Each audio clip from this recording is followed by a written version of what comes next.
Yo, this is Bobby Wine, straight from Uganda. Ewaffe, Uganda. Big up that YouTube channel. Subscribe. Sijja kulwawo nnyo kubanga asagala Baluisi olw'ensonga tamawulire namangi njagala tutandikire ku nsonga zino wammanga. Kino ky'ekiggula luggi. Ekiggula luggi kyenjagala tutandika nakyo. Bagamba okwerinda sibuti ensanafu etambula egaludde. Ekitambuza ensanafu ng'egaludde kwe bayita okwerinda nti essaawa yonna esobola okwerwanako mu ngeri yonna esoboka. Ndowooza olufumo olwo mulumanyi bulungi nnyo. Naye bannayuganda basinga obungi mututte obulamu ng'ekyokuzanyirako. Bannayuganda basinga obungi mwesudde gwa naggamba. Ne mwerabira nti obulamu kikulu nnyo. Ne beerabira nti tuzanya ne gavumenti ey'abatemu. Ng'ate bo bajja kutemula bannayuganda bamalawo. Nze munnange zisina buzibu n'abantu. Nze bwe mpa information njiwa ne njiteeka waawo. Ebintu ebituukawo biba bituuseewo ne mbiraba after. Temulina kye mugenda gamba. Naye nze olwedde mba mbagambye. Njala bazzaako kukemabega. Era mbajjukize video gye ngenda okukola olwaleero saagala mukaabe njagala muwulize bulungi ebintu bino wammanga. Era njagala okwebaza bannayuganda mwenna basobodde okwebereramu nga mutegedde ebyebifuzi ebigera mu Uganda. Omuntu yenna azze nga wakayingira ebyobufuzi ku regimu ya Kyagulanyi Ssentamu mbadde nja kusaba n'obuwombeefu. Ensonga ezimu bwe tozimanyisa okozibuuzeeko. Topapa toyaka. Ekintu kyonna kye tuyita eky'ebyokwerinda bwe tokimanyi toyaka topapa. Tukimanyi lunye ne mu people power kakubere ku social media kuliko abanyampi naye nga yeeyita nti wa people power. Abadi grading each information passingibwa ne mugambo propaganda blackmail bwe mumala okuvaayo ne musirika. So njagala bagamba era eno yo warning esembayo. Bw'omanyi nti owagira Robert Kyagulanyi Ssentamu nga gavumenti gye tulwanyisa togimanyi wandibadde weewummuzaako n'osirika busirifu kyekiina maaso n'okiraba. Navaayo recently nenteeka ekifaananyi ekyali mu kooti nga bagenda okuta Honorable Robert Kyagulanyi Ssentamu mu kkomera gye baali bamutadde. Nze kennyini nze nasindika drones ne zikwata ekifaananyi nga tewali akira ina ku social media n'ekiteekayo. N'ekiteekayo nga ntaddeko post egamba nti First Lady be very careful n'omuntu checking ensawo yo before nga tonnatuukaka nti omukyala akuli emabega yandibanga alina kyataddemu. Saatekako linnya lya muntu, saatekako cushion ya muntu. Mmwe kennyini abeeta temuli bakafulu ne mutandika okuwa ekifaananyi ekyamannya nze gekyasakitekako. But unfortunately, I want to inform you, bwe tuba tuli mu security nga twagala protecting a president, ne bwe bansiringa eyita ku liiso lya president tulina ogibuuza eno ensiri evudde ludda wani agisindise. Kati mwenna abaddeeyo ne mwogera biki, please mind your business kyotasobola kiveeko. Bw'oba oyagala okumanya omulimu gw'enkola oba kyenkola genda okibuuze yalinyina nnyini nsawo, kibuuze yayisa omukono, kibuuze ne president ajja kutegeeza. Otherwise ekintu kye mutamanyi temuddamu kibuukirako. Bwe mba mwajjamu strong nga mulowooza musinga okutegeera, si mwe musinga okutegeera. Ekintu kye bayita security kiba kya security kyekizanyirwako. Yensonga lwaki Museveni bamugamba nti Bobi agenda gy'alaga n'adeploying amagye n'amagye enkumuliitu. So ebintu byonna ebirimu ebyokwenda by'omukulembeze. Tubeera serious nnyo bwe kifuluma kiba kifulumye. Kati mwabadde beekumya emizimu sime biki mugende munone kuvu. Nze bwe nteeka post ku wolo yange mbagitaddeko sigidda mu full stop. Muina postiza muina pages muina buli kimu kasita nteeka post ku wolo yange mbagitaddeko mbagisirinze kuba mba meaninga kyenjogera. Abasigadde muli baddembo kubanze ekimanyi ne ku Facebook kuno n'abafula people power nga muli banyampi. Ekyo tukimanyi bulungi nnyo ane president akimanyi. Osigenda kulwawo ngenze ku kirala. Kubanchali kuchigula luggi. Waliwo information efulumye almost 4 days. Ngeraga nti mu kibuga Kampala n'ebitundu ebisinga obungi mu Uganda abantu abadde batusaabaza mu ngeri ey'emirembe betuyita aba boda babataddemu engeri ey'okuba nti batandise okuba nti beefudde ababega bannayuganda n'okubatuusaako obulabe. Ngenda stating point. Abamu mwawakanyiza information eno nze nganze omu amanyi ebyokwerinda saagala giwakanya. Wabula nayongedde oginoonyerezaako munda. Ne mu kuginoonyerezaako munda nenzizaayo obwongo bwange mabega nnyo. Nenzijjukira nali nkozeeko video ne mbagamba nti ekitongole ky'ebyokwerinda ekikettera mu ggwanga kye bayita ISO. Buli wabawo okulonda kiyingiza mu Uganda pikipiki ez'ekika kya bajaaji n'endala eziwera 2,000 ku 1,000 buli wabawo ogenda okulonda.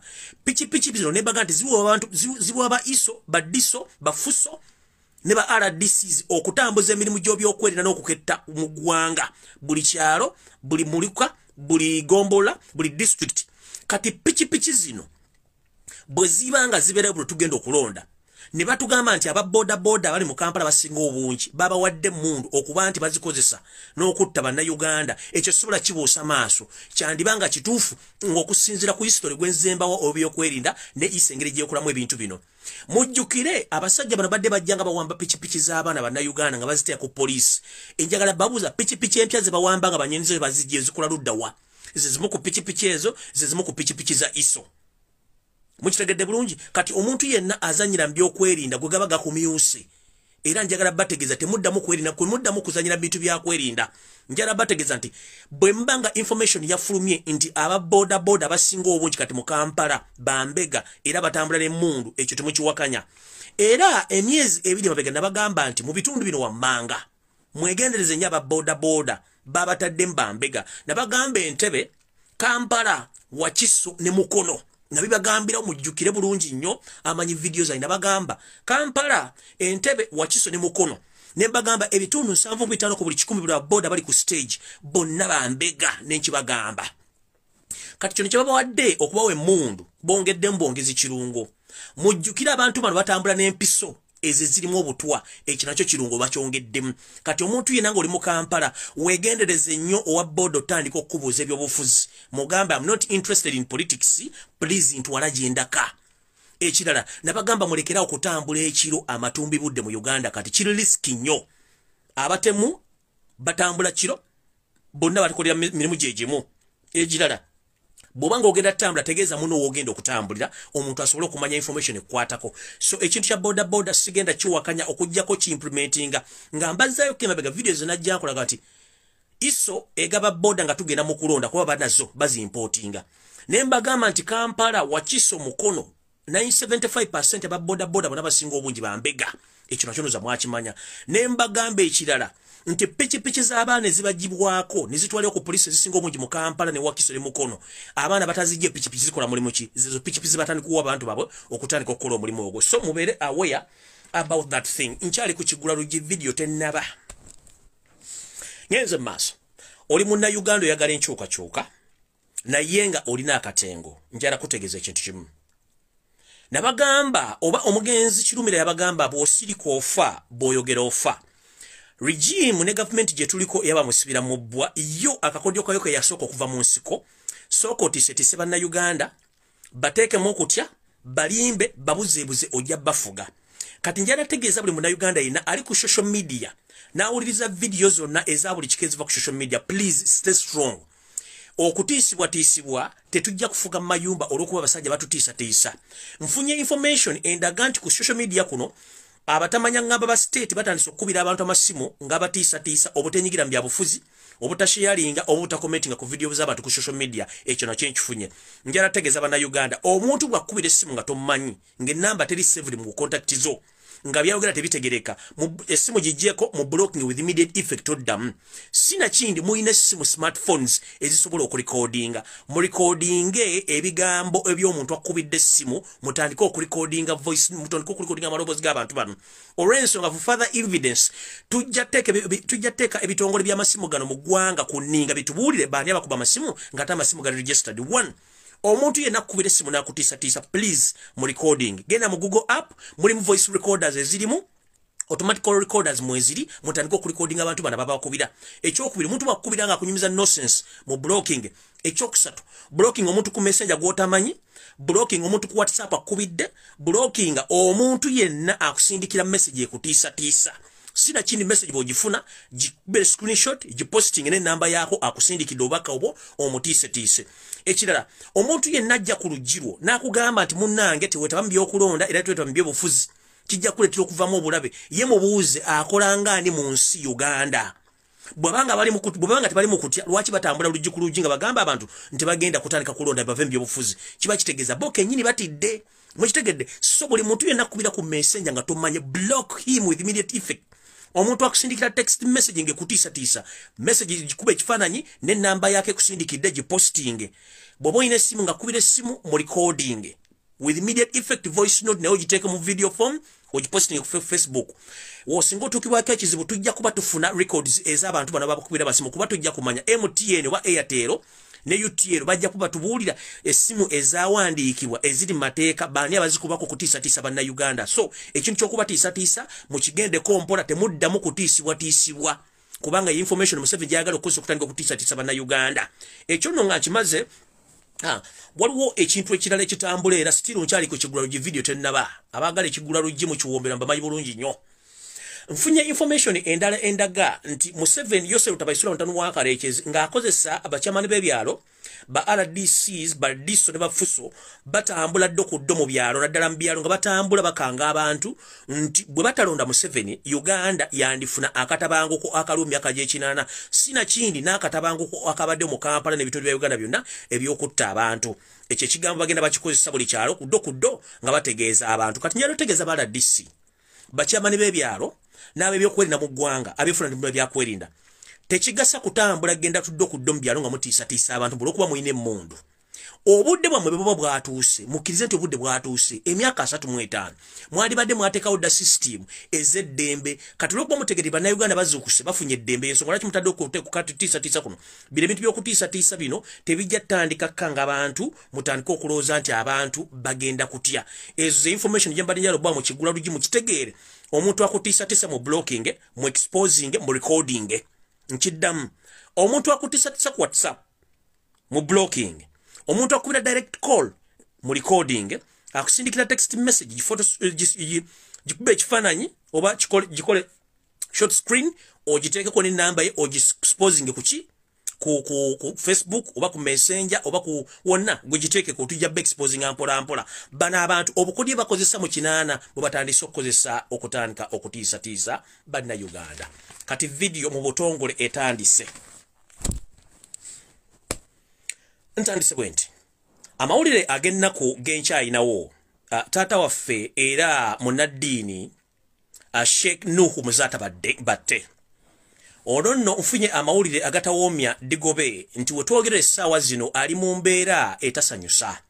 Oluvannyuma lw'okufuna obuzibuzibu mu lubuto naddukisibwa mu ddwaliro lye tuyita IHK mu Kampala wakati. Naye amawulire g'ensembi y'okufuna olwali gategeeza nti ali mu mbeera mbi nnyo. Era poliisi tekkiriza muntu yenna kugenda mu kasenge baamutadde. Kitegeeza ki? Kitegeeza nti tulina okwesabira ennyo. Kitegeeza tulina okusabira nnyo Sheikh Nuhu Muzata batte nti embeera gy'alimu tewoomya Digobe. Olwaliro mbagambye video gye ngendo bakolera egenda bakaabya naye nga temujja bitegera ebigambo bino. Era wenjagalira okusindika sigino eri omuntu yenna ayagala change ng'oliko social media ng'ogamba mumanyi politics naye nga politics gw'omanyi wa 1-2 speak and play nga tomanyi deep inner information ne government gye tuzannyirako otandika okudda ku social media ng'olumbalumbuye. Nabagamba to protect Ugandans and to protect my president. Buli muntu anajja kati ngenda kugula open roof. Omuntu anadamu okunsinikirako ebinnyo ng'oyogera ebitakwatagana nja kwambala. For the sake of Ugandans and to protect my president. Information regime gye muzanyirako temugimanyi enonzi ezetta abantu. Olina kuwa information agamba mbo propaganda. Ni webuuza kati gwatayogera propaganda. Kiki osobola okuproducinga social media abantu ne bakitegeera. Kati kitaffe mu ddiini Sheikh Nuhu Muzata batte embeera si nnungi. Information bagisirikidde okuva ku makya until drone zange bwe zifunye ku information enejja nenkola post. Era mu comment omu ndabyemu embata nga zigamba tokati ono asusse but nze nteeka information nga njimenti 100% correct. Mutandika okukubira abantu ba Muzata mbabuuze Sheikh Nuhu Muzata batte waali embeera gy'alimu era bagamba Sheikh Nuhu Muzata batte asisa ogw'enkomerero temwewuunya okujja nga addusiddwa ebweru ne bwe siba kiki ekyo essala muteekemu z'amaanyi. Naye singa naye nkiddamu singa Sheikh Nuhu Muzata batte afa ngenda kujjamba weggulire ligendo bajje enviri ku mutwe. Nkiddamu singa Sheikh Nuhu Muzata batte afa ngenda kujjamba weggulire erigendo bajje enviri ku mutwe kubanga baba otwa mu system mwebali. Jukira omugenzi Anas Kalisa era yafa birwadde byebimu bya lubuto era birwadde byebimu ebiruma Sheikh Nuhu Muzata batte. Ekiwalanya Sheikh Nuhu Muzata batte n'ekinzongo bakimugenda muviirako embeteza kwe kuba nti abadde akyogera lunye nti gavumenti ya Yosef Tabasula mutano wa Karekezi tekyalina kyegamba bantu. Aterekerawo okutiisatiisa abantu ye kitufu ajja kyogerera ddala mpaka lwanakola ki lwanagwamu omukka. ekirala abadde yafuna interest okuba nti ayagala change era nga asuuta Robert Kyagulanyi Ssentamu ngera amulaga abavubuka okubeera ekyokulabirako. So ensonga emu eyinza okuba nga emuviiriddeko embeteza ey'okuba nti ali mu mbeera eyo yadibanga Robert Kyagulanyi Ssentamu n'ekibiina kya NUP n'abantu abalala. Naye Allah nga bw'otalya nguzi tusaba oteeke emikono gyo ku Sheikh Nuhu Muzatabatte kubanga tukyamwetaaga. Nga bw'agamba nti gw'osalawo ate gwe okuuma abantu bwe weetondera. Nkusaba n'obuwombeefu Allah subhanahu wa ta'ala otuyambe otukuumire Sheikh Nuhu Muzatabatte asobole okuza abaana be n'okula ku bazzukulu be weppo n'okula ku Uganda empya. N'abo bonna abakoze ekikolwa ekyo Mukama obajjeeyo bateeke mu maaso g'abantu basobole obbalaba tukendeeze obulabe obuli mu Uganda kuba kati obutwa bufuuse baana baliwo. So buli omu bw'oba ng'osaba sabira Sheikh Nuhu Muzatabatte embeera ye si nnungi. Nga ntandika kati njala kutumirako ku Weekitiibwa Haji Hussein Kyanjo muganda tata waffe oli otya kansubira oli bulungi. Nawe embeera y'emu gy'oyitamu nti abatamanya ngamba baakuwa obutwa baali baagala kujja mu budde. Era ndowooza gw'oyinza okubuulira abantu obutwa Museveni engeri gy'abuwaamu bikaaki eby'obutwa bye bawaamu. So omuntu yenna doubting information ekonsandinga ne security oba security alerts then goba osana nawe kuwa butwa n'ofa n'ovaawo. Olw'ensonga abantu bali byokulabirako abayise mu mbeera y'emu y'okuweebwa obutwa kati goboddeeyo n'okinnambuka kubanga tomanya ate nga toyagala kumanya mba nkusekeredde. So Haji Hussein Kyanjo tata nkulamusiza nnyo kansubira oli bulungi nefani milioni nnungi Allah akyakkuumye kankusabire olukubala embiriizi Mukama ajja ddukuwonya kubanga olaba otuusa olwaleero wandibanga Mukama gw'osinza akyali mulamu naye nga bw'osabira ne baganda bo bonna abali mu mbeera y'emu. Ntandise bwenti information gye nafunye ku makya ku ssaawa ezabadde ez'amatiritiri ku makye ennyo yaŋŋambye nti information gye nasooka obbawa ey'omusajja gwe tugamba nti agenda tusomera ebinaava mu kulonda ye chairman w'electoral commission gwe tuyita Simon Byabakama. Simon Byabakama yakateekayo okusaba kwa mirundi esatu ave mu kakiiko k'ebyokulonda awo muladde we ne bamugaana. Kye yakoze Simon Byabakama jo yasaze olukujjukujju n'ayagala afulume eggwanga ng'ayita ku booda y'e Busia. Ssaawa zabadde 11:45 ez'okumakya ng'obudde bukya kunakulwa obukeeseza olunaku lwa leero. Simon Byabakama yakwatiddwa ab'ebitongole by'okwenda ne bamuzza e Uganda. Yabadde ayagala kuyitamu agende Kenya. Kino kikulaga ki? Kikulaga nti Simon Byabakama ebintu byamutadde ku mutwe bingi nnyo byatajja kusobola kumanejinga.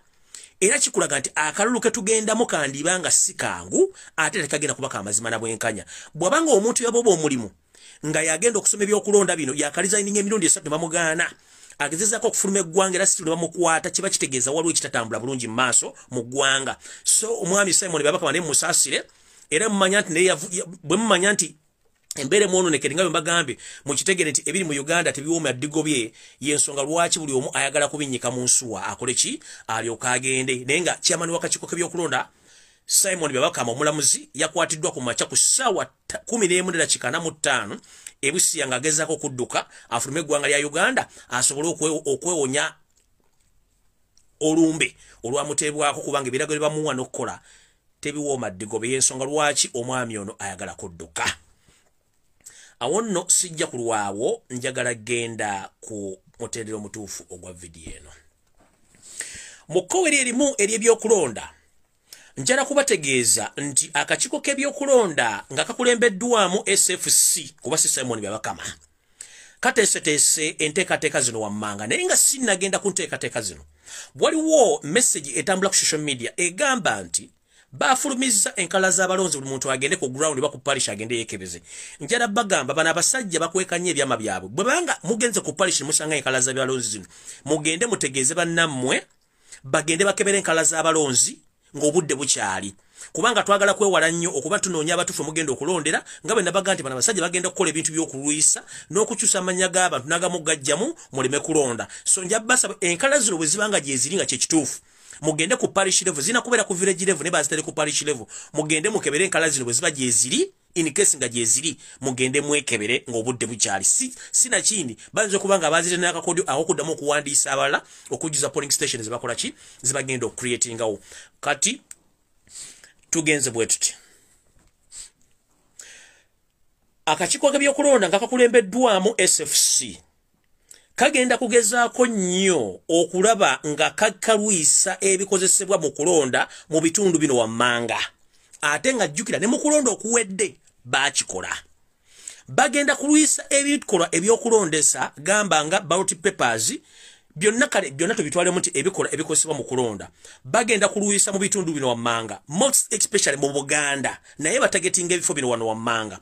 Ntebe, Mukono, Wakiso, Kampala. Nchiddamu.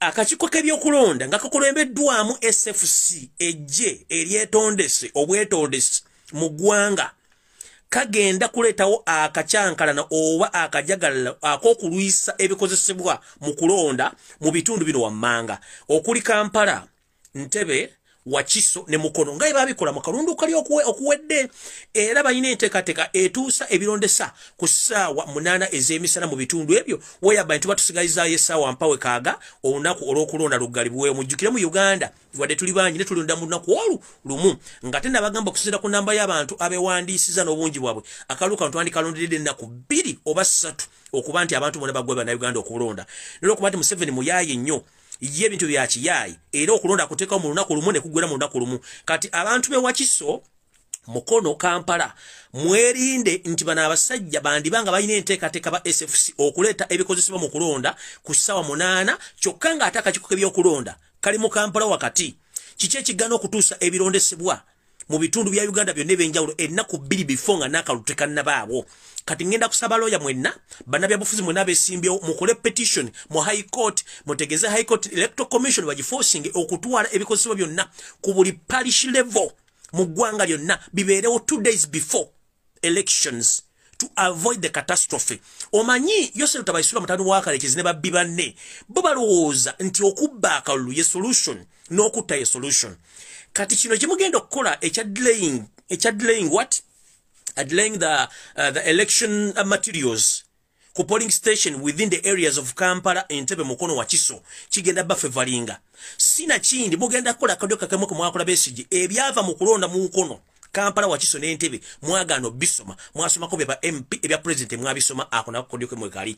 So no nja kusaba mwenna besimbyo mbitundu wano wammanga taking a course mugende muteke petition wa High Court mugambe to commission erete materials eziteke ku parish level 2 days before elections zibenga zituuse buli parish yonna mu Uganda. Fail to do so bagenda tubikira nti ebikozeso ya zereti mu bitundu ebimu awo nvuddewo ngenze maaso.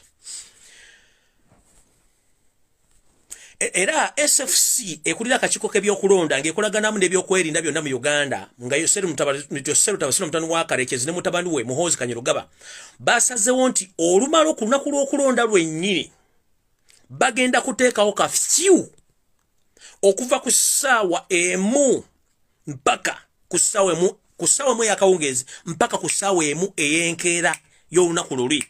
Kino kibayambe okuba nti bagenda okukola obuvuyo bwonna obw'okukyusa results ezinazivudde mu kalulu konna kubanga jjukira tutandika okulonda ku ssaawa tutandika ku ssaawa 2 ewamu ku ssaawa 3 ne tumaliriza ku ssaawa 10 oba 11. Bwe tubamalira okulonda kiba kitegeeza nti okulonda kwonna results bazisoma saa 12. Kale basoma 12 kiba kitegeeza nti abantu bonna abandi badde bagoberera obulundu gye bwandibadde bukoma bwe ziwera ssaawa emu bagenda kuba bataddewo kafyu eggwanga lyonna okumala ennaku zonna zibana bagenda okukoleramu okulonda kuno n'okuwa results au okusoma results buli district ginabaziva bateekewo okuba nti bataddewo kafyu. Kino no kigende kiki ekigendwa kwe kugema abantu nti neba balangiridde Museveni yabbye akalu yawangudde mbu abantu baleme kujja kwekalakasa na kubanja akalu kaabwe na kino no kimugezaako kukola nayo kifu ngenze maaso.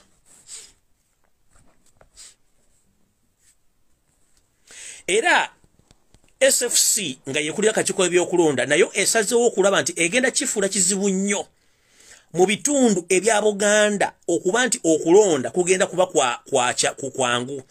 Yo mu mission yayo gye bagenda okukola bagenda kukola kye tuyita delaying tactics bagenda okushiftinga enkala z'abalonzi zikyusa mu bitundu ebimwe ziza mu bitundu ebirala mugenda okumala obudde nga munoonya enkala ezo ng'obudde butambudde. Kino no bakisazeewo bulungi nti bagenda kukola kye tuyita massive leaguing and delaying of voters register within the Buganda region kinono bagenda chicontacting mu Buganda region yonna Bino ne ba planning okukola ekyo no ngenze maaso nandibange ekyo nkimaliriza kati njagala genda ku ekintu ekyabaddewo we wali okulya n'okukomba essowaani.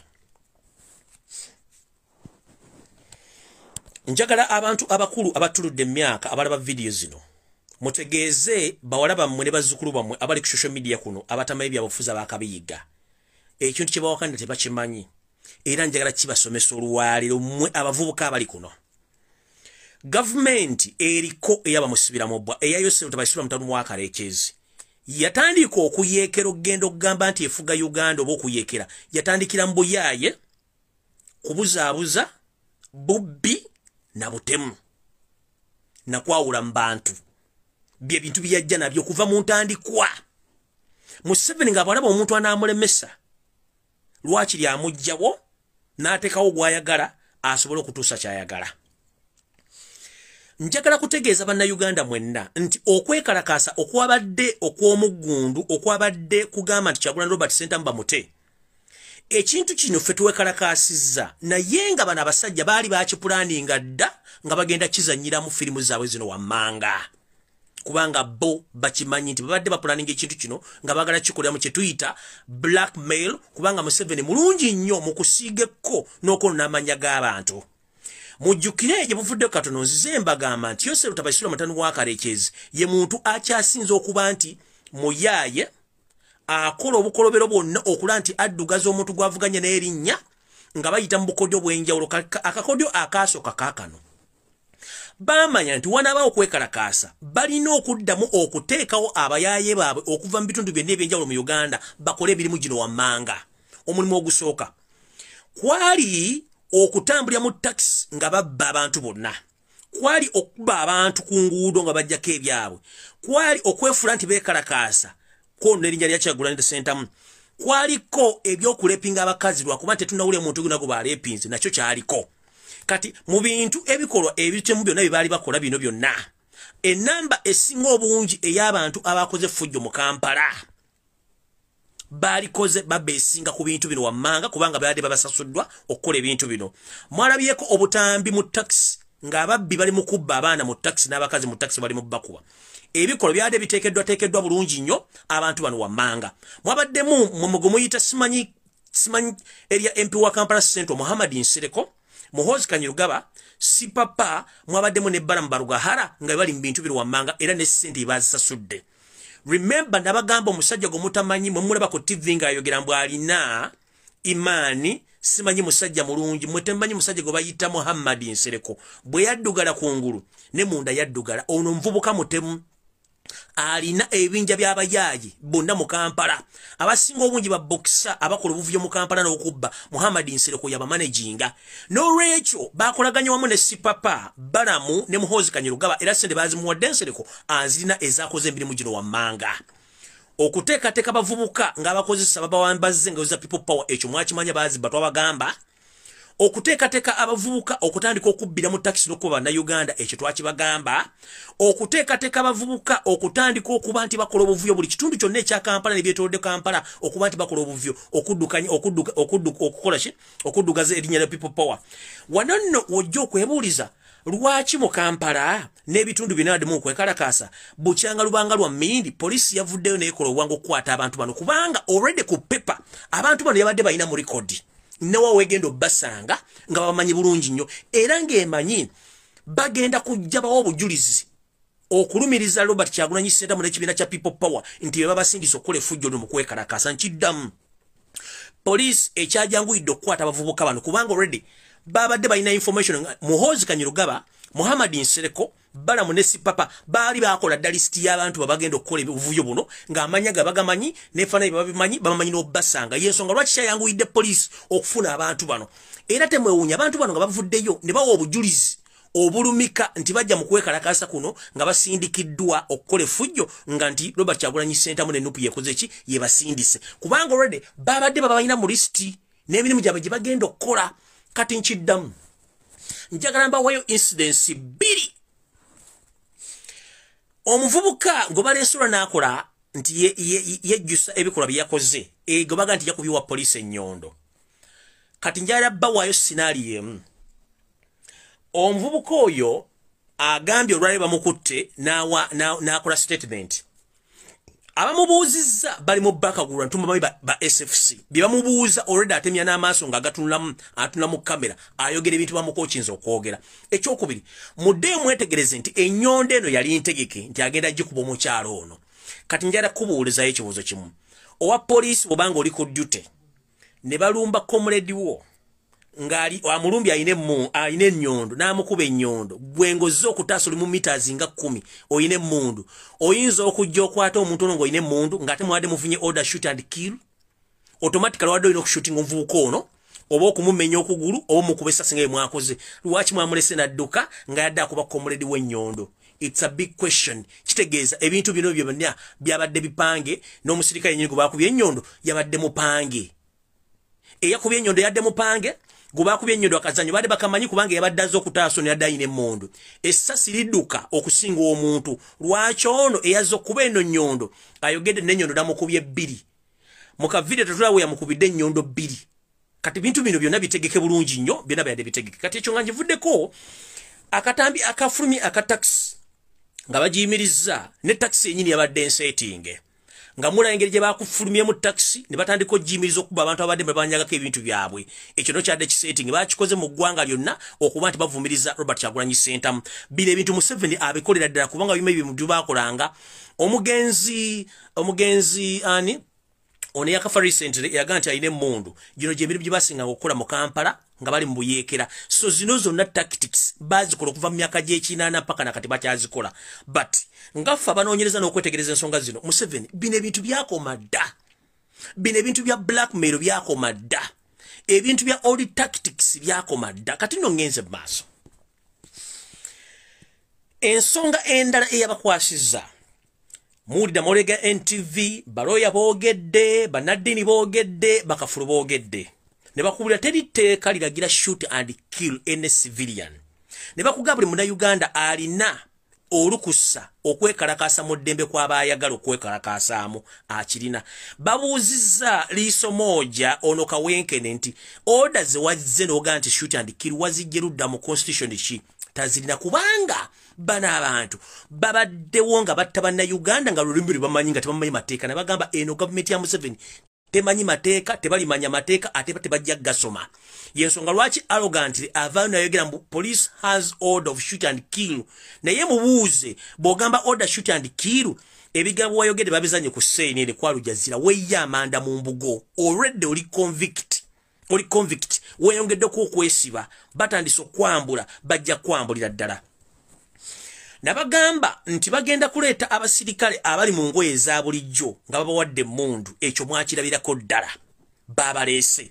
Teriyo mu nsi yonna gye lisobola kujja kwenganga riots nga si poliisi era bateeka okuba nga bajjidde mu kategole y'abapoliisi abazikiriza obujagalalo.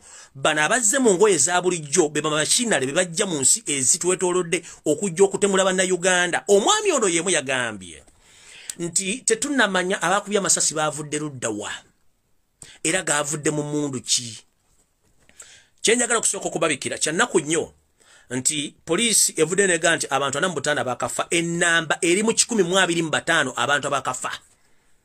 Era olwaliro njagala bagamba nti buli muntu yenna eyafiiriddwako omuntu we osabiddwa ogenda ku International Human Rights Commission High Commission mu Kampala osobola okugenda ekamocha ku headquarters za NUP ne details z'omuntu we yafudde ng'olina ebifaananyi bye ennanga muntu ye ne details nezimukwatako mugende mugule fayiro.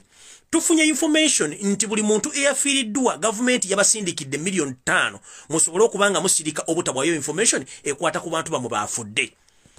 Kino ekikolwa kye baakoze bakiyita butujju. $5 million zijja kuba nti bakuzibikidde omuntu omulala agenda kufa mu the same way. Kati gwe ngulidde $5 million ogane kubanga bana abantu buli muntu na Uganda yafudde ayina okulirirwa obulamu bwe ne family ayina okulirirwa. So bwe bakwadde $5 million okusirika, please wake up. Kwata $5 million z'abaana abasajja ozizzeeyo twagala records kuzitwala mu ICC court kubanga abantu bafudde bali 127 mu mugamba namba 5. Kati mukulu Risomojo bwavudde n'ogamba nti emmundu ezakuba abantu zimanyi ng'ate abakutte emmundu ne bakuba abantu babadde mu ngoye za bulijjo bali mu siripa bamanyikiddwa mu tteeka erisooka mu Uganda ligamba nti omuntu wa bulijjo kusanga n'emmundu ebeera treason case. Twagala kubuuza mukulu, bano bonna abadde mu plain clothes nga ne kamera mu Kampala mweziri temwasobodde bafuna kubakwata batekambe babuuza mundu gye bazijje oba mulekera okubuzaabuza bannayuganda. Mukimanyi bulungi nnyo abasajja bano mubayina ebintu badde bagikola mwabajjeyo obujja era nga mukimanyi. Mukulu tumwine ku myaka gyo oba oyina kinana oba oyina kyenda mulekera okubuzaabuza bannayuganda. Abantu bano mubalina mu Kampala batambula n'emmundu ate bakalakala nazo emisana tuku mu mmotoka. Kati mukulu ngenda kusomera olukalo lw'abantu gye ngenda okugenda eno abantu abazinga battibwa ekibinja kyekimu eky'abantu bano mugenda kakasense eno tabana abasajja badde batambula bannayuganda nga basirise. Ngenze mu maaso. Ekirala mugenze ne mugamba nti abantu abafudde bali ana mu butaano bagende nti abantu abafudde bali 127 abafudde. Naye emirambo egimu gavumenti yennyini obedde egitwala mu mmotoka eza drone ng'egenda egipiikinga. Nakati we twogera olwaleero mukyagenda ku buli kyalo nga mupiikinga abaana ba nupu nga mubatwala. Mugambye nti abantu abakwatiddwa babadde 8. We twogera abantu abakwatiddwa countrywide abadde mu kwekalakasa basukka 2,000 naye abasinga obungi tebamanyiddwako mayitire mumwogerako 8. Twagala babuuza bano abantu bamutwala okutta mubattira mu diguli ki era mbaagaza ki? Kati njagala bategeza buli muntu eyafiiriddwako omuntu we please genda ku kitebe kya nupu ne details z'omuntu we yafudde twala ennanga muntu ekifaananyi kye ne gye mwamuziise mukole fayiro kubanga fayiro egenda kutwalibwa mu International Criminal Court. Uganda Human Rights Commission namwe balinze na buli muntu yenna eyafunye ekisago yakubiddwa essasi do the same. Oluva mu ddwaliro twala hospital bills zo ebintu byonna bakkebezaako obitwale bakole profile ey'abantu bonna abafunye obuvune bana abasajja basaaga bagenda nga n'akalute kannatuuka. Ekyo nkibabuulidde bwe muddeyo ne mwetuulako president yabagambye baguddewo fayiro ku kitebe kyaffe kya nope genda twala obuvune bwo amasasi ge bakubye ebifaananyi bye bakubye obuvune bwe wafunye n'empapula zonna zitwale weggula genda ku nope headquarters Kamoocha genda bakoleko profile genda mu International Human Rights Commission Uganda Human Rights Commission bakulinze mugende mukole profile guno musango already International Criminal Court yagufunye dda ne mu 7 kenyini omusango ogubadde gumuvunano gw'okutta abantu n'okutulugunya guli activated. Ekyo no ngenze maaso. Ekirala iso semwai bakyagenda mu maaso n'okukwata abantu ba individual nga basinzira mu bitundu wano wammanga. Nabagambye buli munnayuganda yenna akolera mu arcade oba shopping malls mu Kampala babatadde mbambega okuva ku omu okutuuka ku 3 nga bano bakozi ba iso abamu baseemwayi. Bano bagenda tandika okusportinga buli muntu yenna ayogera ebyobufuzi nga agenda batuyagirwanyi sentamu bakukwate bakubuzeewo bakutte. In the process bagala nnyo okutandika okumenya structures of people power ez'abantu abatuwagira. Era kino njagala kuna ne evidence nti simu ze nakafuna olwaleero bannaffe abawera 50 bajje mu arcades mu shopping malls mu Kampala Ntebe mukono babatutte tebamanyi gye bali batikimu omu ate abakima bagira mu ngoye za bulijjo babateeka mu kabangali ne babatwala. Mujjukire ndabagamba nti Museveni kennyini ye trouble causer since 1970s azaaluka ebintu bino. Abatamanyi kigambo kye bayita panda gali mu Uganda yazzeemu obudde buvaako eddiba oba bugendako eddiba emmotoka zabe bokwerinda bagenda ku buli kyalo batandika okukwata buli mwana wa nupu awagira nupu ne bamutwala bamulinyisa panda gali bamutwala babatwala mu kabangali mubakuntumye ne zibatwala ne zibabuzaawo abantu baddamu kulabikako. Kino kitegeeza nti ebitongole by'okwenda bina mission ey'okutta abantu with intention okendeza n'okuteeka fear mu bannayuganda. Ngenze mu maaso.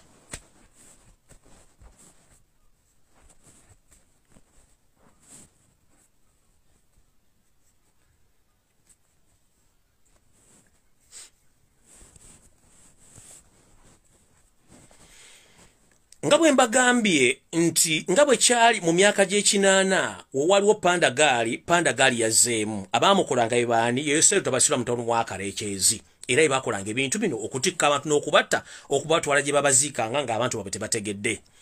Kati olwaleero gavumenti eri mu kutiisatiisa abantu obutayogera ku byabufuzi era gavumenti eri mu kutiisatiisa abantu ku social media obutabaako kye boogera. Njala baga bannayuganda muyina eddembe okwogera ku politics mu mbeera yonna esoboka kubanga ensi yammwe mukole buli kimu ekisoboka mubenga mwogera ku nsonga zino kuba mutayogere teri agenda kukola ki agenda battira ku liiso bajja battira bwereere.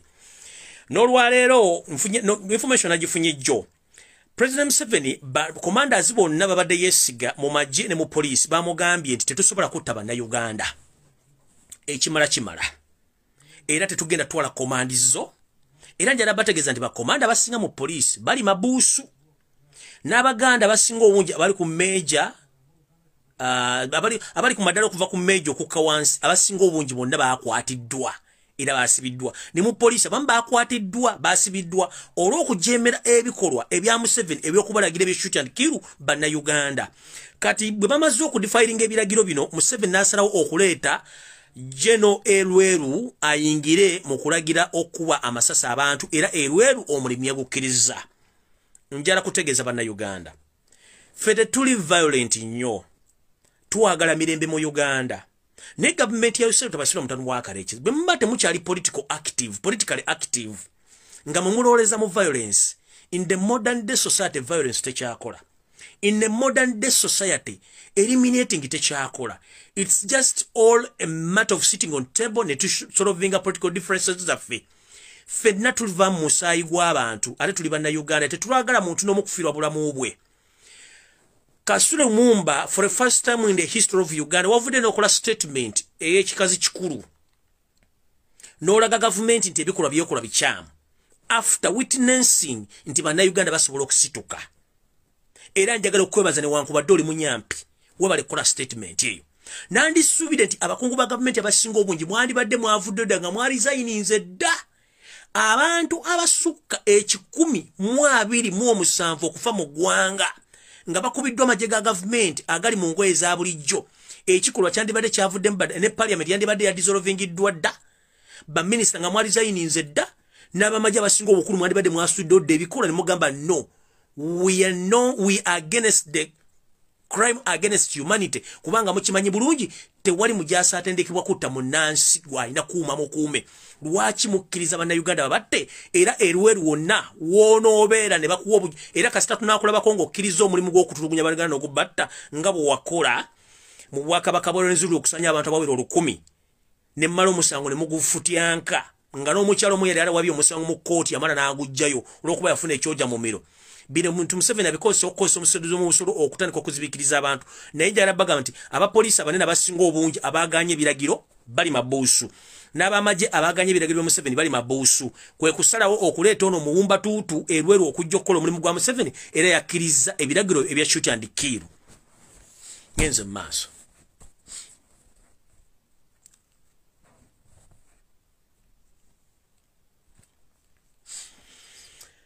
Echa Sheikh Nuhu muzata batenchi bagambye.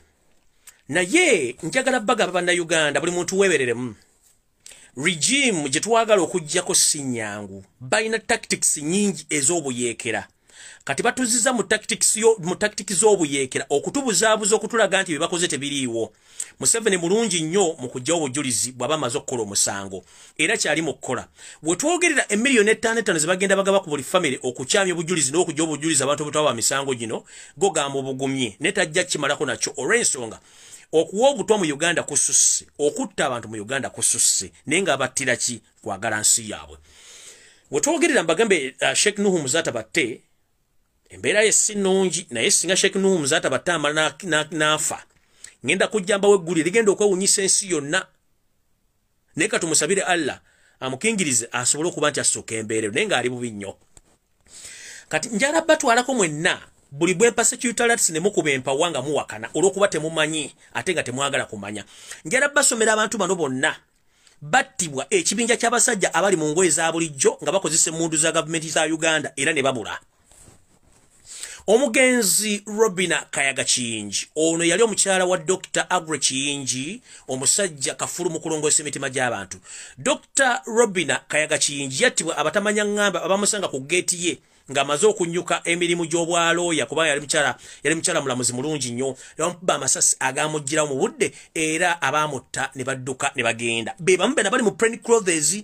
So bw'abanga minisita by'okwerinda atandise okwesirwaza ng'afukaanaaba ku myaka gye atandika okwogera nti abakuba emmundu tebabamanyi n'emmundu tebazimanyi ng'etteeka mu Uganda lisoma nti emmundu erina kubeera na musirikale wa gavumenti era emmundu esigala property ya gavumenti.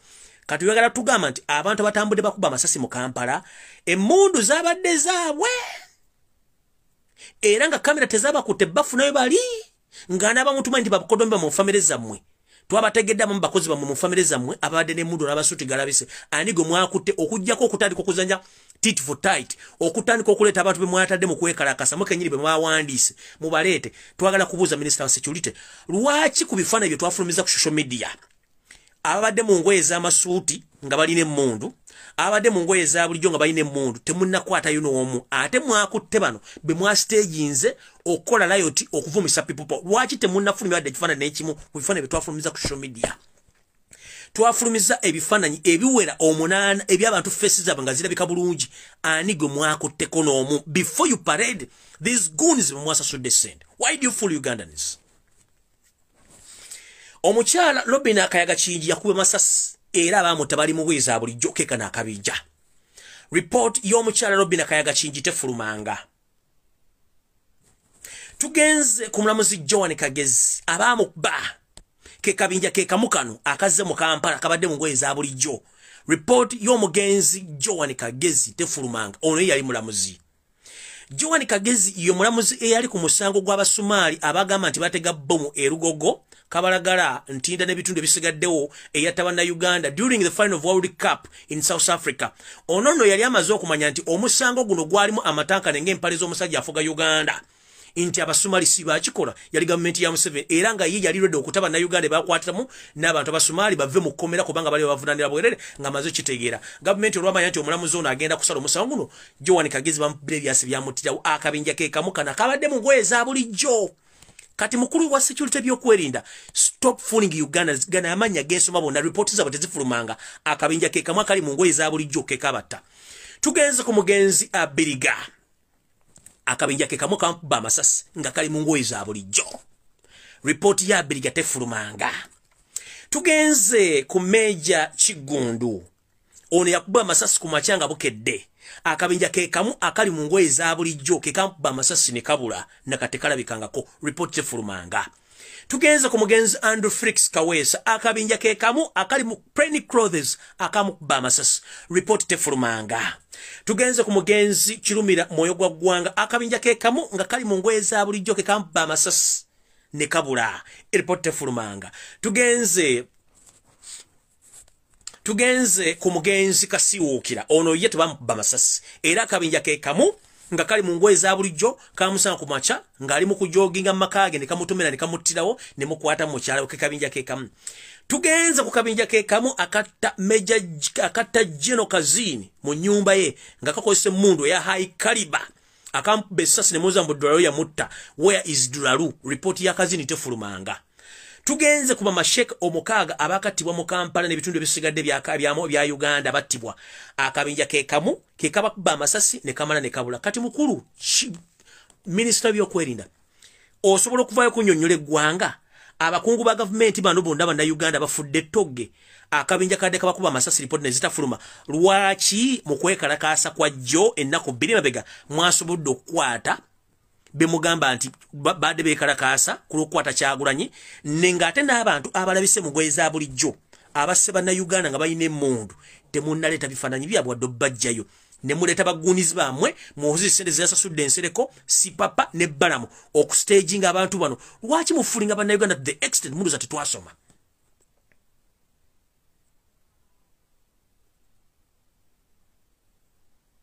n'abala bangi abazze bafa amasasi gano ag'emmundu report tezifuluma naye olwokuba mwe mulina mentality ozandi banna Uganda bakyali mu giri egy'ekinaana abaana mwabasomesa basomye IT basomye computer basomye social media they can edit basobola okutunga ekifaananyi basobola okusporting omuntu ne baga nti ono yono kati mukulu report z'abaana abantu bwe ziba tezafuluma nga babakuba masasi bali mu ngoye za bulijjo abasiraamu omukaga bamasheka abaafa ababakuba bali mu ngoye za bulijjo report tezifulumanga mwakozesezza bwangu ki to identify these stage goons okubajjayo ne mbateeka mu public don't you think that muzanyo omuzanyo gumutacyasobola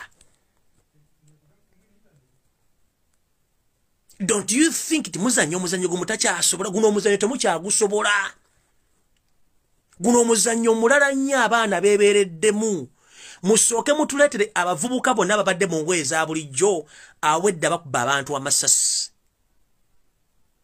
Ni abatta. Before nga temunata paradinga bano bagunizi bamwe. Omanyi mwe mulowooza nti bannayuganda basiru. Whereby mwadira ba presidential candidate mbadde ba staginga basobola okudikurizinga ennamba okukendeeza nnamba Kyagulanyi yandibaddemu oyo ku mwanja abantu omulaba. Mwakozesa milioni 406 okuleeta Ismail Katumba Sinika Obunnyo n'oli omula n'oli omukazi okendeeza yamanya kubanga mu alphabetical Kyagulanyi yandibadde ndozanga wakubiri wakusatu ne muteeka milioni 408 okendeeza okuleeta bano bafulaga beera mbu babere mu race okendeeza ennamba yaki okendeeza ennamba Kyagulanyi yandibadde na kino mugezezzaako nnyo okupromotinga omuvubuka Katumba ku social media ne ku mawulire kiganye kubanga tekisoboka. Buli munyampi yenna akola mu media za Uganda mwamuwa center promoting omwana kiganye. TV station mwaziwa sente zi promoting ono kiganye kubanga bana Uganda bamanyi. Oli omulala talina muzigo mwe yafutuka mbone yazze kwesimbawo naye mwamu promoting naye kiganye. Zino sente za musolo na kuongera kuteeka bukukulu na kuleta buchayi mu Uganda. Kati webuuza muleta muti abantu bano mukosa sente pya nenkadde era nga mulemesa Robert Kyagulanyi sentamu era nga babirimu mwalimu Nsereko Muhammad mwalimu Sipapa mwalimu Muhozi mwalimu n'oyo musajja kennyini Balamu bebalya sente zino ogamba no katukendeeze ku muwendo tuongere ku namba y'abantu bano nga tuloonya amanya agasobola okwongera Robert Kyagulanyi sentamu wansi ne mugolete nimba nominatinga nimba wana sit remember bana abantu mu kusooka mwate mbawadde sente za kwesimbawo mugenda okulanga mugenda kuswala ne musoka mbo sente ezokuba nominatinga n'emikono tetulishwa nti emikono gyabwe gyali verified.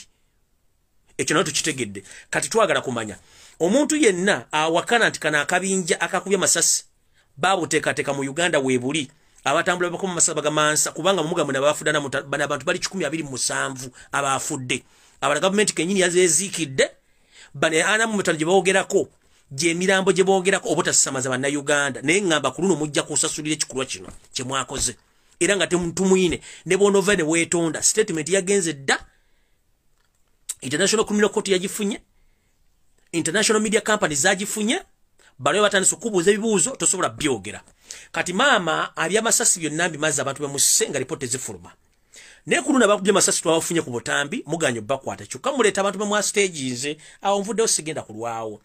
Kati ngenze ku bantu bonna abazze bafa obutwa mu Uganda era nga nabo ripoti tezifuluma obutwa buno bufuuse obutwa njagala kutandikira ku bantu wano wammanga kati balimba laze masasi mubali ku social media ne muddoko musimanyi oyawase cyutala tsazijja ludda muzanya ne government je mutamanyi guno muzanya na musota bano we basomera ko bali recent mujja bategeera naye ate abatali recent bangi nnyo.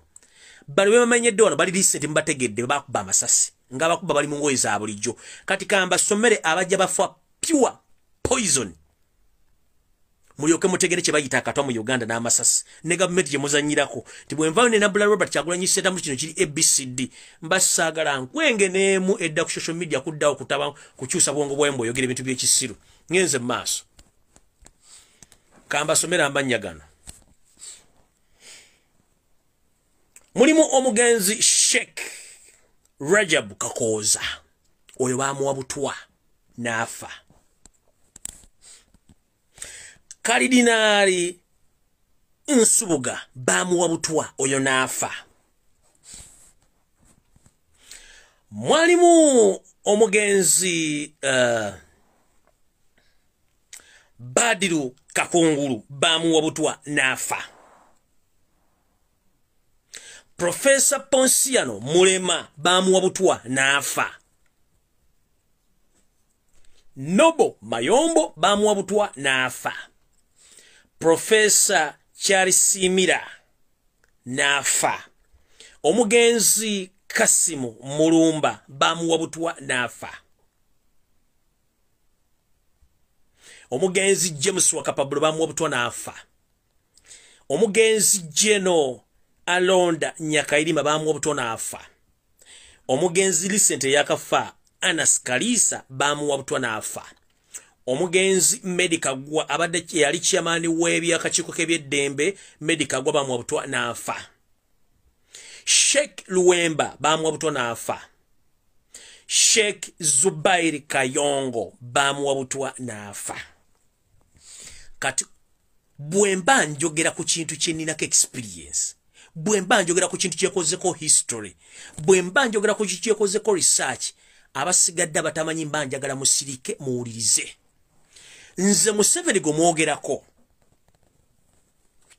namusoma ne mukolako research ne mukuguka ne manya bwakola ne bwatemye eriiso mmanya nti kati agenda kuzzaako kino. Kati gwe atamanyi Museveni ng'owulira muwulire oba omulaba olwaleero n'ebikolwa bye wandibadde owummuzengalabi yo abamanyi ne bakutegeeza.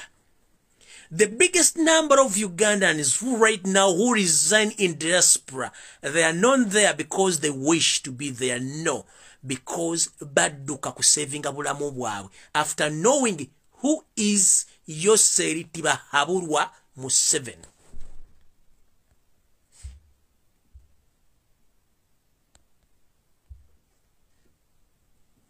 Museveni namusoma ne mukolako research ne mwetegereza ne mumanye ebikolwa bye nti ye ekintu wabana bakikotakula nti agenda kikola.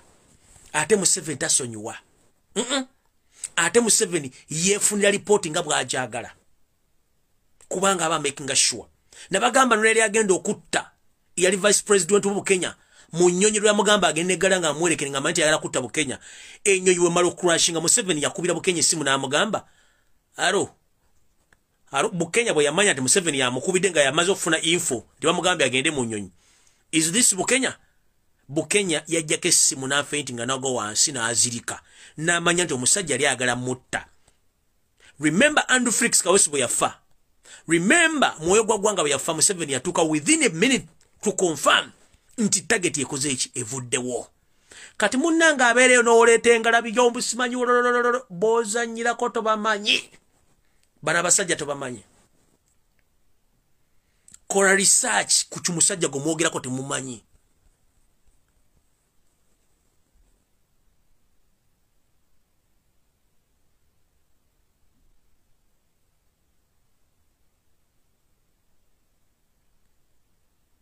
Museveni alinda ebitongole mu Uganda mu State House nga byo bakafulu mu kuwa obutwa. Bayinza n'okukolera ecupa ya soda nga specifically yo n'oginywa ku mukolo nga gwoje gulidde n'owooza nti nagudde soda ndi safe nga soda bamukolera specifically gwe n'omunywa after 3 days n'obalukanga bomu. Basobola okukola special plate nga yiyo ku mukolo gwe banaakuyitako ne bakuteerako emmere n'oyitaawo.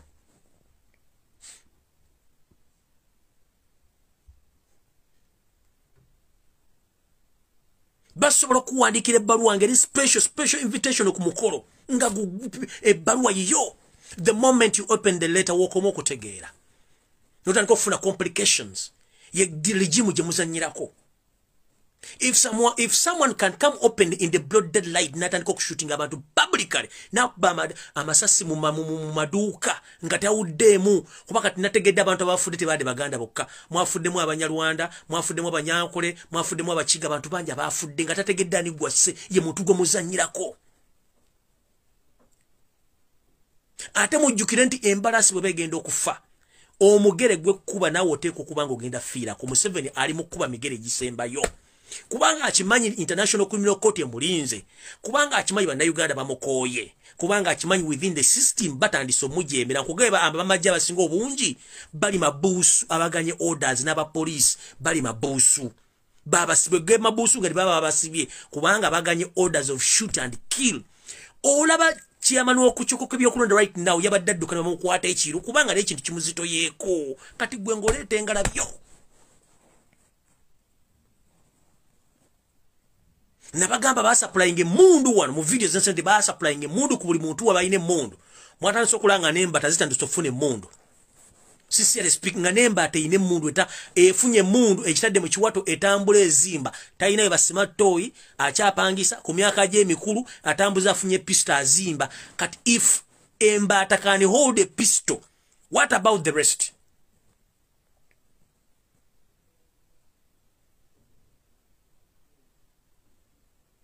bwe bangemba tesobola ofuna pisto katata basigadde bwe banga yasobola okusupplyinga pisto ku buli wa boda boda ali mu Kampala. What about the rest?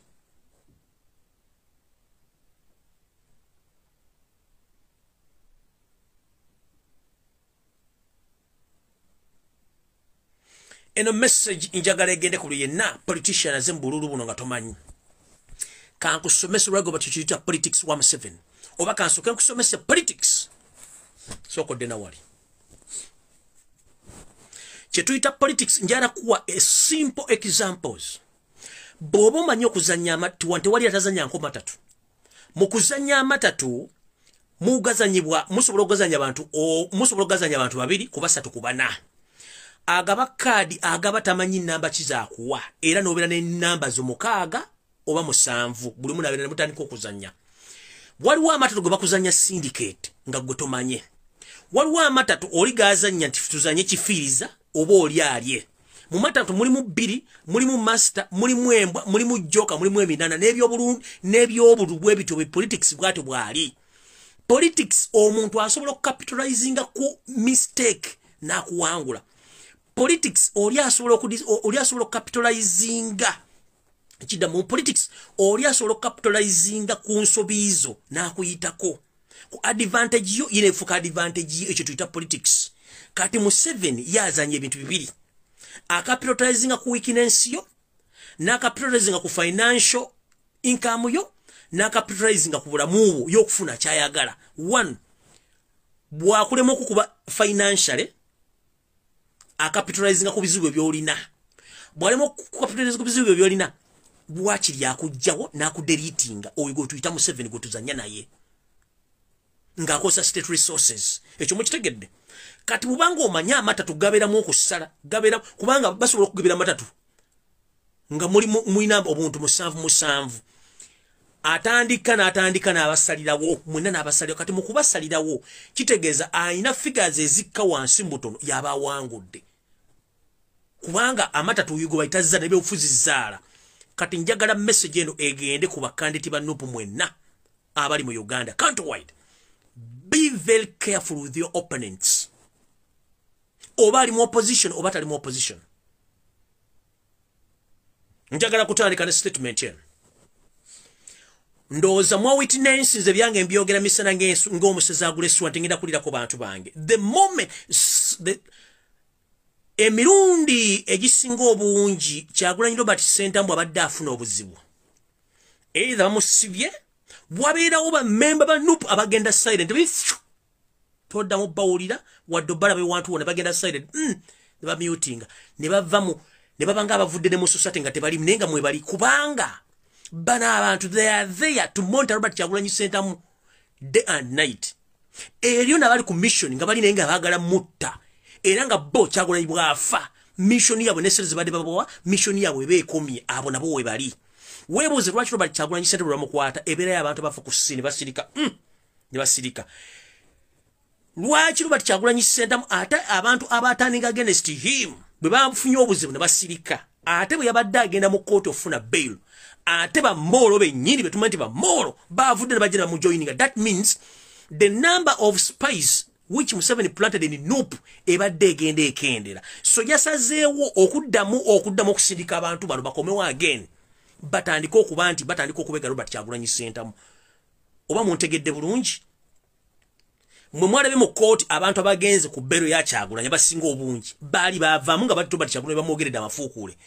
Unfortunately bwe yagenze ofuna bero nga maze ofuna obuzibu bade bamanyi nti oyawedde bade bakimanyi nti oyawedde ne bwe yavudde bona bavuddeyo ne bakomawo ba witnessinge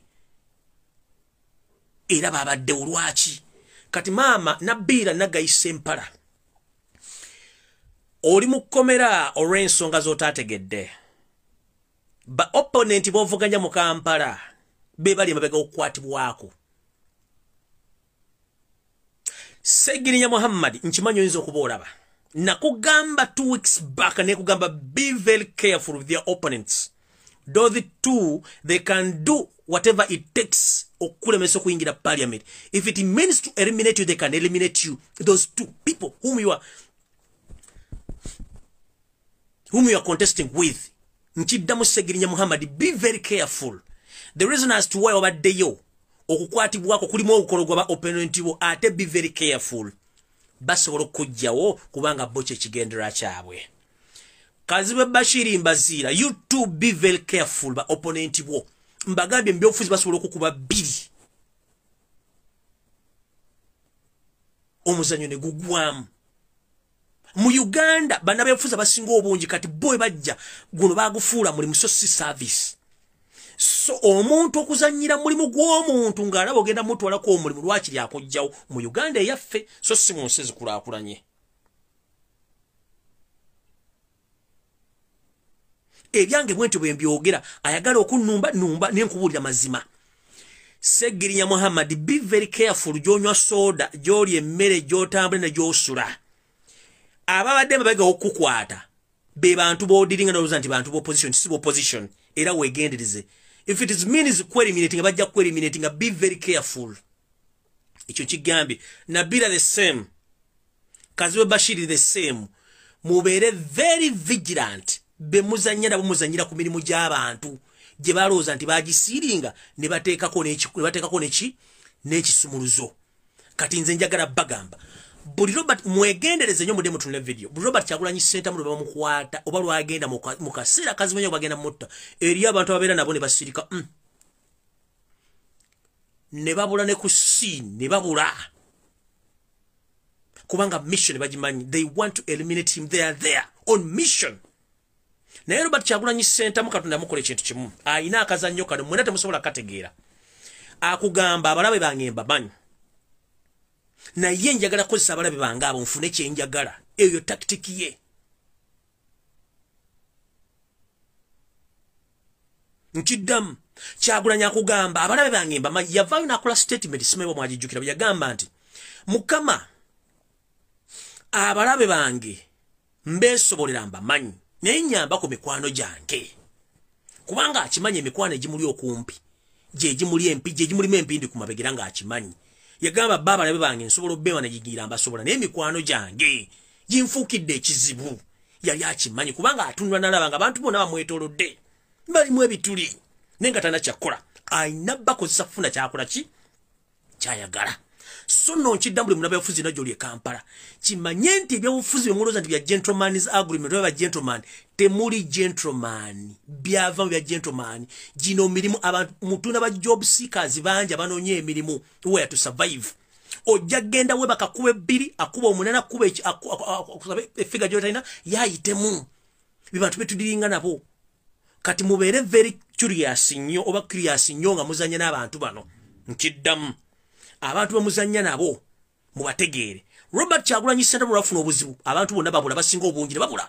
Fene tudda ku social media netwererejja antilo Katonda bamuyamba n'avaayo abalanga babuze basirise kubanga bama mission yaabwe yatuukirira oba etuukiridde bagenda mumiza omusu kubanga bo kye baagala. Somewhere promised billions of money okuba nti batuukiriza omulimu ogwo. Naye kino nkibabuulira Robert Kyagulanyi Ssentamu abamanyi ffenna atumanyi era amanyi who's who. Mukama Katonda yamuteekawo akyamukuumye era akyamubeezezaawo atajja kumalako. Naye buli Munnayuganda yenna ali mu system y'obufuzi right now mwegendereze nnyo akatwa kangi emmundu nnyingi era kijja kutwala ebbanga gavumenti bw'eneeba ekyusi okufulumya emmundu eziri mu Uganda obungi. Kati njagala mbazzeeyo ku system eno mugitegeere njala basomesa ekintu kino. Abatera okubeera ku TV za Uganda mubadde temugoberera nnyo politics until Robert Kyagulanyi Ssentamu bazze. Mubadde mugoberera nnyo ba political analyst ababeera ku TV ezo. But njagala mugenderere abantu abayita opposition njera mugende n'abantu ba government bayina ebigambo bakozesa nga bifaanagana kye tuyita same codes. Right now okwekalakasa bwe kwabaddewo nina bannabyabufuzi bano nga balina the same codes both abeefuula ba opposition abali mu government nga bakozesa code eziri apologetic nga ziri apologetic. Abamu bagamba temugenda okwekalakasa kubi. That's one of that's the bad way of claiming your rights. Ezo code bazisoma okusinzira nti bakola apologetic messages zisindikira obubaka obugezaako kumalamu abantu amaanyi n'obutabagamba temugenda kwekalakasa kubanga ye code gye nabagamba nti Museveni ateekawo abantu ku side nti wabawo obuzibu agenda bayita okontaininga embeera eyo ey'obuteekalakasa nti muleme kwekalakasa oba temwekalakasa ng'omuntu akulembeddemu ekintu ekyo yabadde Nsereko Muhammad byaddeko TV ng'ayogera bitakwatagana kubanga y'omu ku ba chief campaigner ne ba chief strategist abali mu kutegeka abavubuka bano abadde mu Kampala beekalakasa babbye abantu n'abamu ku basirikale abadde mu ngoye nga bamanaginga era y'omu yazze ku TV n'atandika okuyisa kodi eziri a project nga zigezaako nnyo okudistractinga abantu obuteekalakasa waliwo mugende mubeetegereze mutandike okwetegereza abantu bano Romushana bw'afulumya kodi Nsereko n'agifulumya zibeera coordinated Romushana yali iso operative niwe musindika mu media akola omulimu gw'okuketta era ali mu ketta media Romushana lwafulumyanga kodi ng'efaanagana n'eya Nsereko zonna ba political analyst ku TV kodi zaabwe ziba zifaanagana kuba bali mu kukola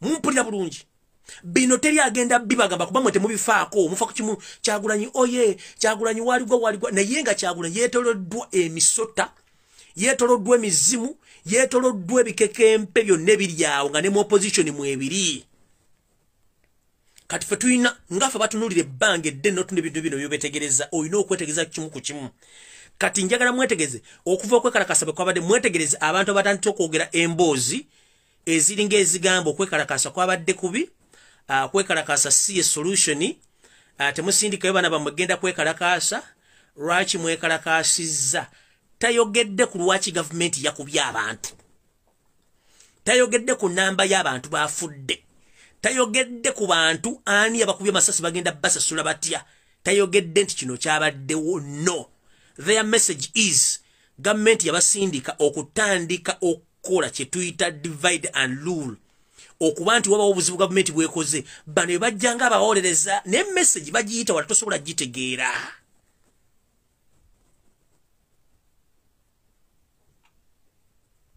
okitegeera bino ebintu mulina okwetegereza ennyo nga tonatunira nti Kyagulanyi oye sooka weetegereze ebintu bino bigenda maaso bitambudde bitya mukitegedde bulungi mwetegereze nnyo abantu aboogera ebyobufuzi ku TV za Uganda ebigambo boogera mugenda obyetegereza nga bikwatagana somehow somewhere ezo tuyita codes in politics nga ziri well coordinated nga zavudde mu state nga bazibagambye obozikola okitegeera gwatalina mwana we yagenze kwekalakasa otandika otyoga Bannayuganda baagala kyenyi tebeekalakasa gwatalina mwana we yafudde lwaki ogamba abantu nti okwekalakasa kubi okitegeera naye ng'ekiro misana oliwo opposition ekiro bera ne state ne mudiringa engeri gye mugenda okudistroyingamu n'okubamu abantu ba Bannayuganda amasasi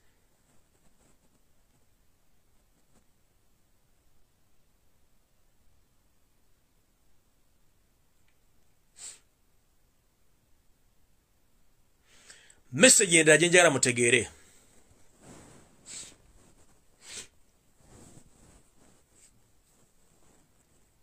etambula bweti omuntu yenna munnabyabufuzi ng'ayagala change yandibadde yalabye dda nti signs and symptoms ziraga nti omuntu ow'amaanyi at the moment Robert Kyagulanyi Ssentamu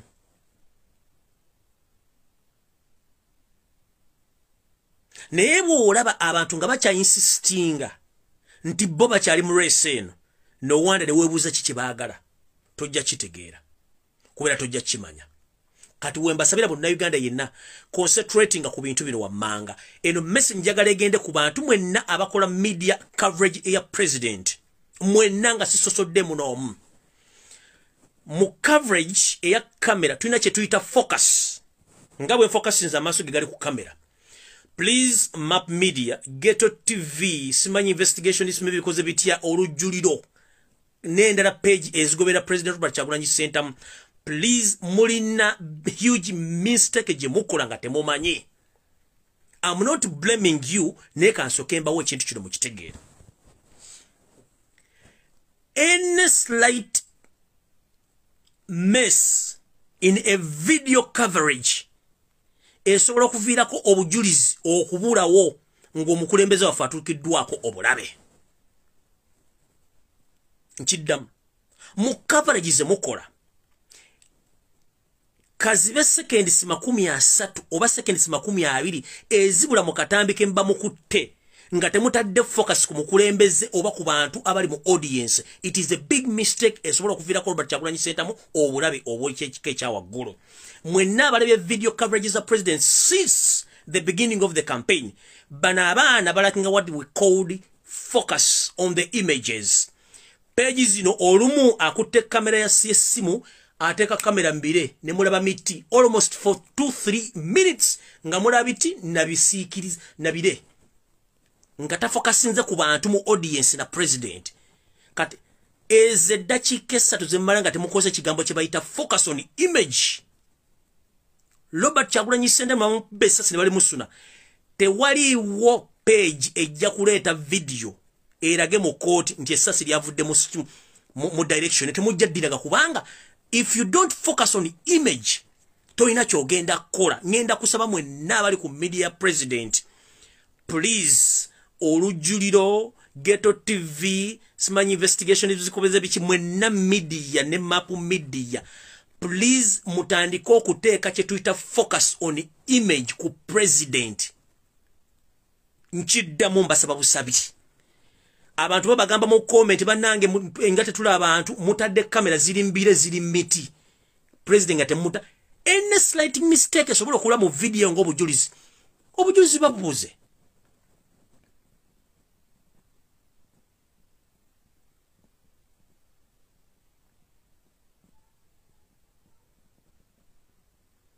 Please njagala mutuyambe fete tuliyo ne mbanga mwasoma journalism ne mass communication n'abakwata kamera ne oba okwata kamera ogenda kwe kuba kifane walo kamera ekulaga ekigambo kye bayita focusinga ku image. Bo focusinga ku image eyo kiba kitegeeza omuntu go broadcasting. That's why ntibola amulege NTV kamera eba kwoyo asoma amawulire mpaka nga bagenze mu bulango. So nsaba kamera za mwezo zonna teziddamu kulaga bire kulaga miti open space nga temulaze focus ku president n'abantu abali mu audience. I'm very sorry sinze mbalagira naye mbagamba bugambi, please mwenna kamera za mwezi bere ku president ne audience. Any slight mistake mu line ya video eyo esobola okubula obujulizi obusobola okulumiza government nti yasse Kyagulanyi kubanga mwe kamera mba muzitadde mbire na meti. Please mbasaba mufune focus.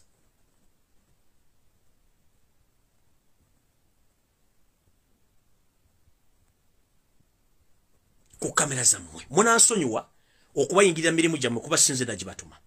Munansonyiwa obbalagirira naye nga sinze nteekeddwa obbalagira kuba muleme gye mukola gyammwe. Naye ekintu kye bayita focus on image. Image is the president and the congregation gy'abaagendamu. Be bantu bamatu baagala okulaba naye omuntu almost for 5 minutes kamera eri miti eri ku bisenge eri mbire. Abantu balajana banange focus on the president, focus ku congregation. Wa ekyo mwenna mukikola sijja kwawula muti company kyonna mukikola. Endala ebintu by'okwogera location omukulembeze waali nabibagaana dda mu biveeko.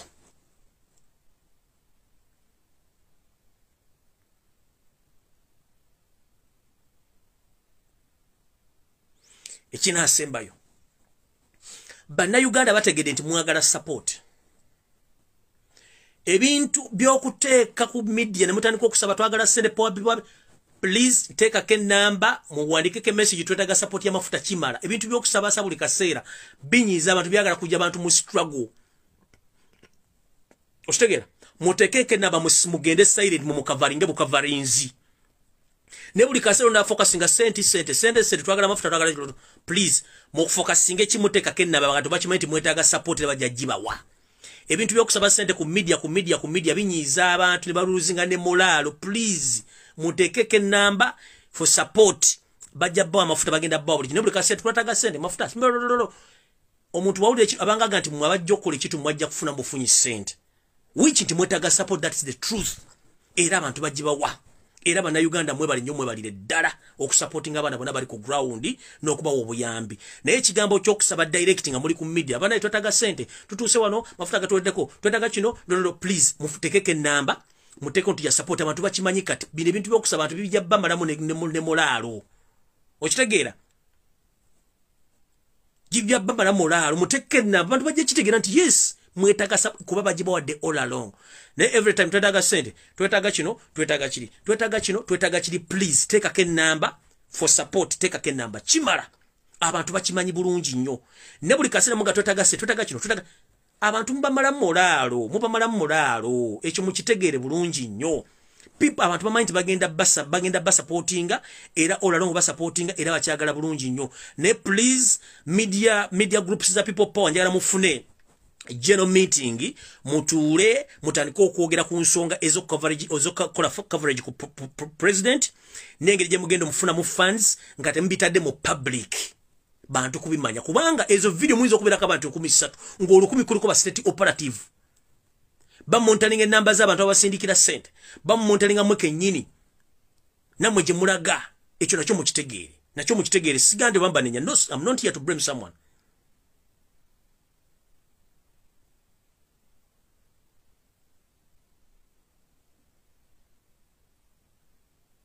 So, no supporters, please, I encourage you to support those media houses which are covering Robert Kyagulanyi Center on the ground. Mugende maso ngamba supporting 100% mbawagira. But, ne media groups zonna, please, ekintu ky'okusaba direct sente ku media mukijjeewo. Mugende mu underground, oba mu inbox z'abantu, oba mutekeke ennamba nga pinninga ke ennamba oleke ekintu support. Bano bajja kuba bakimanyi ekyokkola. Nebuli kaseta twetaga se tugenda ko kimalamu abantu molalo ate kiraga ngamu abalina kye munoonya mu struggle okitegeera bineze sokola baga teri ajja bibagamba kuba mayira mwagala mujja kunnumba neze sitya kunnumba teri agenda bibagamba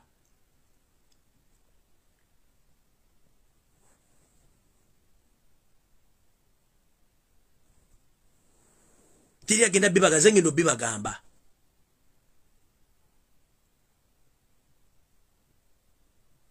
Nsaba mutuule mwenna bali ku timu ya Kyagule mutuule mufune meeting mumanyege gye mugenda okukola emirimu gino engeri gye musaba support underground off the camera ndio golujja ku kamera nga mukaveringa president tekako ennamba for support piwodde toddamu kwogera ku kintu kya sente people they will support ekirala mutuule mutandika okufocusinga ku coverage ya president sirinze catch complaining ka abantu bakicomplaininga ko focus on the president ko focus on the image focus on the congregation y'abantu kubanga buli ango tulinawo kamera naye ogenda tuna kamera zonna buli page kwogendako kamera nga ziri mu bbanga ziri mbire miti tosobola kula president tosobola kula abantu so mbasabe kyo bali mu kikole for the sake of the president nenga njagala okubebaza nnyo bana Uganda mubali nnyo mubalidde ku supporting media house ya people power mwenda bali ku ground era ba foot soldiers mwenna mbebaza omulimu gwe mukola mubali nnyo mubalidde ddate mujjango okwo kubanga famu tetuliyo naye ate mukola omulimu gusinga kuffe gwe tukola ne wankubadde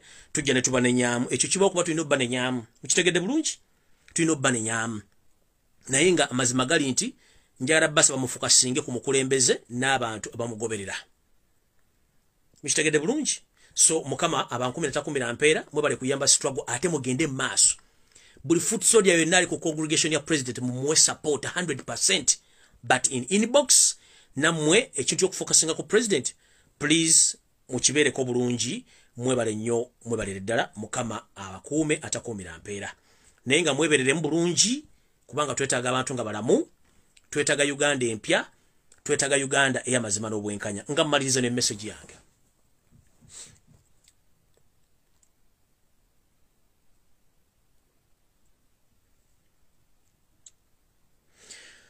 Uganda wetuuse tetwetaaga kufiirwa ddala omuntu n'omu kaabere mukungu wa gavumenti kaabere musosodoti kaabere munna Uganda kaabere street kid kaabere munna byabufuzi kaabere mu abali mu gavumenti kaabere mu sirikale tetwagala kufiirwa omuntu n'omu kubanga mwenna mulina omugaso kale ne bwekityo nga ffenna bwe tulina omugaso abakungu ba gavumenti njagala mufuna obuvunaanyizibwa kyenkanyi mutandika okuwa bannayuganda ekitiibwa mutandika okumanya ensobi zammwe. Okukozesa amaanyi amangi tekiyamba.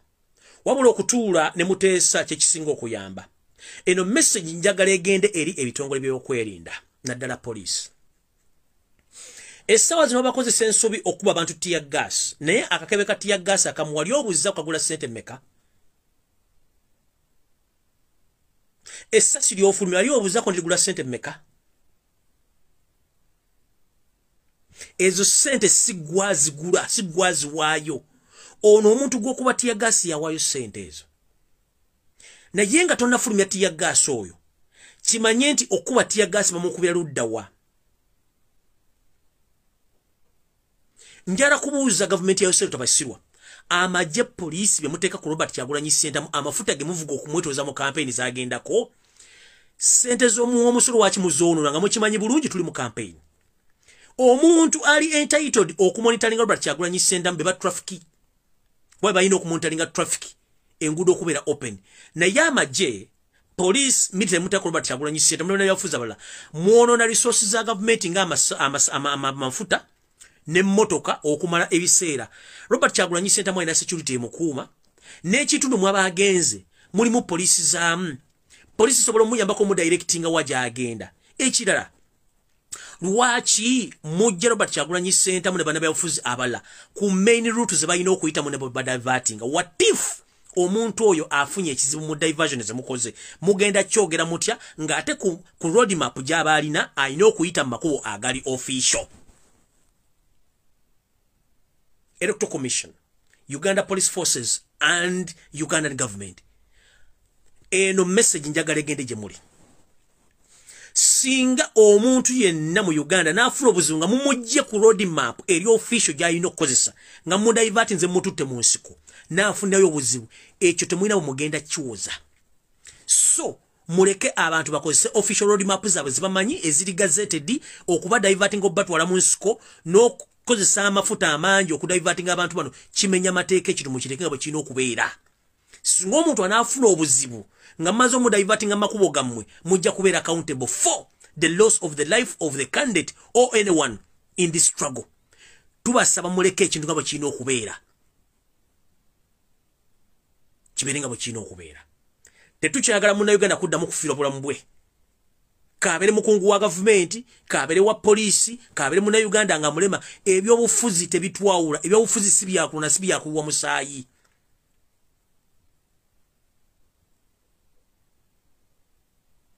Biggwera ku mmeeza. Kubanga okufa si solution. Mukaba 13 mpeera, musule bulungi, mweraba.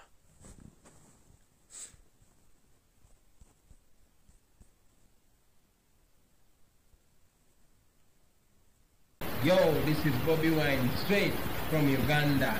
Ewaffe, Uganda. Big up that YouTube channel. Subscribe.